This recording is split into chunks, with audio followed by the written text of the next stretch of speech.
Welcome to Buckeyes Tomorrow Morning for Thursday, May 29th. I'm your host, Tom Orr. The Texas game in 93 days, the game against Michigan in 184 days. If you're planning your next event, make it unforgettable with Grateful Griddle, Columbus's favorite food truck, serving up smash burgers, gourmet sandwiches, and good vibes.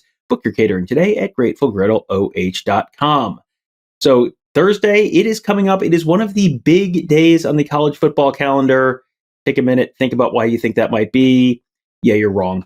It is college football TV release day. We're going to get a bunch of kickoff times coming up on Thursday, including potentially that game against Texas to open the season in 93 days. Now, one thing we know is that game is not going to be on Sunday. Need to give our buddy Patrick Murphy from Bucknuts a shout out on breaking that news about a week ago. Pete Thamel talked to Texas AD Chris Del Conte about that on Wednesday. He said they were reached out to about moving that game at Ohio State. Quote, why would I want to move the game to Sunday night and have a short week? He said no to the Sunday game. Quote, I've got to go to church. Andrew Ellis at BuckeyeHuddle.com joins me. Andrew Ellis, we know he's a God-fearing man, possibly an Ohio State-fearing man as well. My question, why are you so scared of night games? You and I were both at an Ohio State-Texas night game 20 years ago, and we know how that ended. Yeah, 20 years ago. I believe that might have been my first game in the shoe, and I think I was right around 20 years old then, so crazy it took me that long. But yeah, drop passes in the end zone and penalties by Chad Hubler, that still haunts me. Lima Sweet in the end zone. I've had some tough days against Texas, so I will stay out of Ohio Stadium this year, I think, for that game. I also, when I was in grad school, a couple of my buddies and I drove down to the Fiesta Bowl when they lost another heartbreaker there. I remember that because we were kind of obsessed with It's Always Sunny in Philadelphia then, and they had the Green Man outfits, and myself and my buddies were supposed to wear scarlet and gray, like bodysuits. And I want to say Marcus Hartman or one of the BSB guys did a story on it back in the day. And we ordered these outfits from some like Taiwan store on eBay, and I was the only one that got it in the mail before the game. So I was the only one wearing that. And it was a long drive and it was a long night for Ohio State fans. So I do not have good luck against Texas. So I'm hoping it's different this year, whether it's it's going to be at noon and it's not going to be on Sunday, as you said. So I'm going to stay away from that one. Yeah, and it could still be at 3:30. Fox does have noon and 3:30 slots available on that first Saturday of the season. We will probably find out which one of those time slots that game will be in a little later on today. Tony Gerderman and I are planning to do a show, potentially a live episode of Buckeye Weekly, depending on when this all comes out on Thursday. Probably just keep an eye out. That might be like 3:30, something like that on Thursday. But your mileage may vary. Things may change. Plans may change. We'll see whether that comes together. But just want to give you a heads up. That's a possibility that we may be talking about that. One thing we're definitely going to be talking about for pretty much the whole month of June is recruiting. There's a ton of stuff going on right now. There's this weekend is the first official visit weekend. That's going to be tomorrow's show. We got a whole mess of other stuff to talk about tomorrow with the official visits, but a couple big storylines we're following right now at BuckeyeHuddle.com.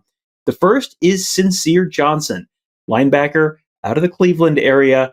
Andrew, he has a decision coming. So let everyone know where that is, who's involved in potentially winning his commitment, and where things potentially stand for the Buckeyes right now. Yeah, Cleveland Glenville just has a special place in my heart dating back to the Ted Ginn Jr. recruitments, Jamari O'Neal, Dante Whitner, those guys. And then the pipeline kind of, I don't want to say ran dry, but the talent pool there just hasn't really been the same as we saw in the early 2000s. So Cincere Johnson, some outlets have him as the top player in the state. Linebacker, right now it's down to Ohio State, Alabama, and Penn State. He's already taken the official visit to Penn State. He's going to take an official visit to Tuscaloosa this weekend. And then I want to say 2 weeks, he's visiting Ohio State for that official.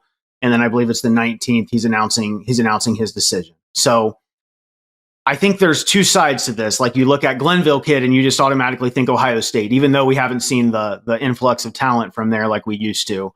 But then you see last cycle, Justin Hill, the top player in the state, linebacker from Cincinnati, signed with Alabama. And I think that probably left a bad taste in some fans' mouths, because Justin Hill might have been the best defensive player in the country last year, even if his ranking didn't kind of say that. But I think it's important to remember these are two very different kind of guys. So Justin Hill needed proof that Ohio State was going to run that freakish edge rusher type of thing, kind of like what we're maybe hoping CJ Hicks becomes. And it just really never happened. So he went to Alabama, and I can't really fault him for that. But Cincere Johnson, I think it would be a major upset right now if Alabama pulled that one off. It's Alabama, and it's not Nick Saban's Alabama, but there's still, it's you see the crimson and you kind of wonder. But I think Ohio State's in a good spot. James Laurinaitis has proven himself to be, one of the best up and coming recruiters in the country. So at this point, I think it would be a pretty big surprise if he's not committed to Ohio State here in mid-June. All right. So from one recruitment where Alabama is the potential elephant in the room to one where a commitment, ready for this, just ducked out of his commitment and is headed back onto the open market. That is Richard Wesley. He is the five-star or borderline five-star defensive lineman who committed recently in a video with Dan Lanning where they took off their shirts and jumped into the pool. Well, you can run the video back and make it look like you're jumping out of the pool. He decommitted shortly after that video got released. He's back on the market. And now he's got several visits on the calendar, including a visit to Columbus. Yeah, he's got a visit to Columbus on the calendar, but I am skeptical of that happening. I don't know. You hear Berm and Mark and Kevin talk a lot about these kids that seem like Ohio State types and seem like they're going to be, a tremendous culture fit and stuff like that. I've never met the kid or talked to the kid, but just the splash video that we saw a few weeks back and just the quick turnaround time for a decommitment, it just seems like that's going to be one of those wild recruitments. NIL is always a factor. I mean, defensive line recruiting, I don't want to say it's a disaster right now, but you and I have talked about it a couple weeks ago. It's just maybe the biggest question and the biggest concern right now. I'm an Ohio State fan, and I would encourage other Ohio State fans not to have Wesley anywhere kind of on the top of that list as far as defensive line targets go. I miss the days. I remember Clemson had a kid who just was out in the woods chopping a tree down, and he just said, "Oh, hi, I'm committing to Clemson." I kind of miss simple videos like that compared to these cool videos and stuff we're getting nowadays. Yeah, my favorite is still the guy who pulled out the bulldog. The original time someone pulled a bulldog out of their jacket to commit to Georgia, that was probably pushing 20 years ago as well. Yeah, there's so many great ways to do it. We'll see where Richard Wesley ends up going. One more spot I wanted to talk to you about, and this is kind of a position-wide thing, safety recruiting. I mean, this is an area where the Buckeyes feel like they're in decent shape with some very, very highly touted players.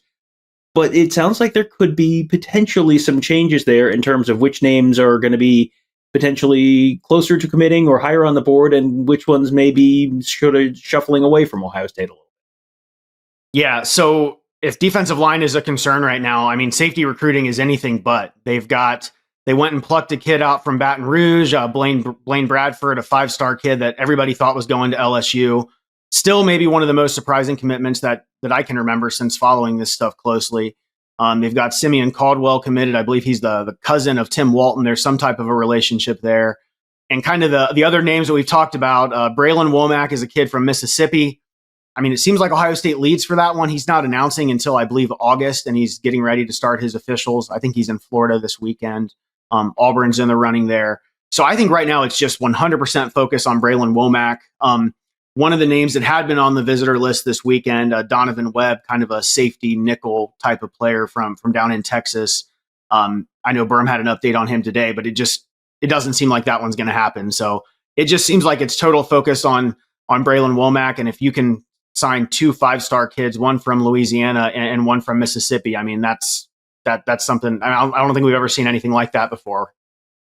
Yeah, that would be maybe one of if not the greatest Ohio State safety classes in history, and so it's certainly all possible.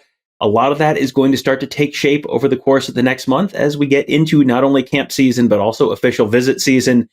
You're thinking it's June. What could they possibly have to talk about at BuckeyeHuddle.com? Oh man, we're going to have so much to talk about.